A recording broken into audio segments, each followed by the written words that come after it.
Magandang gabi po. Ako po si John Pres Ramos from 321 BSE Social Science, and this is an interview about martial law. Ano po yung pangalan nila po? Yun na. Sasabihin ko pa. Opo, you have to tell me po. Angelita M. Briones, Age po. 75, this March. Age po ninyo noong panahon po ng martial law? Kantahin mo na lang. 75, hindi ko matanda. 20 akong ba? More or less 30, mahigit na sa kanya. So, more or less 30 above. So, pwede po ba malaman ko ano yung mga, nasaan po kayo noong panahon po ng martial law? Sa probinsya. Sa Batangas po. Batangas. Opo. So, ano po yung mga naranasan po ninyo noong panahon ng martial law? Unang-una ko naranasan, namatay ang lahat ng radyo, walang marinig at walang, akala ko kung ano na nangyari sa Maynila, bakit nawala ang mga radyo, TV, wala kang marinig, wala kang makita. Yun. So after that, nakarinig na lang ako na martial law, binaba na. Ayun na. Pero wala namang gaanong gulo sa probinsya. Tanging sa Maynila laging magulo. So, wala naman pong mga rebelde or mga aktivista doon sa probinsya po? Wala.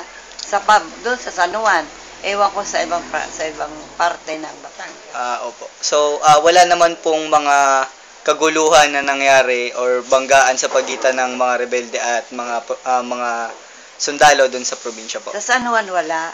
Wala po. Peace doon talaga. So, doon po sa last interview ko, nabanggit po doon yung tungkol sa curfew. Pinatupad din po ba yung curfew sa Batangas? Anong oras po yung curfew? 10 o'clock, wala na kailangan sa kalye. So, the same din po sa Manila, hinuhuli din po yung mga At least mahuhuli wala sa naman labas. totaling nahuli kasi sumusunod naman kasi maliit lang namang barangay yun. Tinitirahan ko. Ewan ko lang sa ibang lugar. Opo.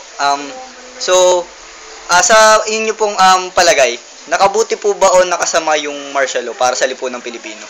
Na totally mabuti, na totally masama. Kasi may sumusunod, nasunod yung katahimikan, pero walang freedom of speech ang mga tao. Okay po. So, kung bibigyan po ng pagkakataon, gugustuhin po ba ninyo na maulit yung martial law? Tsaka bakit po? I don't like na. Bakit po? Kasi mahirap na yung suweto ng mga tao. Maraming nasasaktan. Pilit gagawa pa rin ng masama kahit na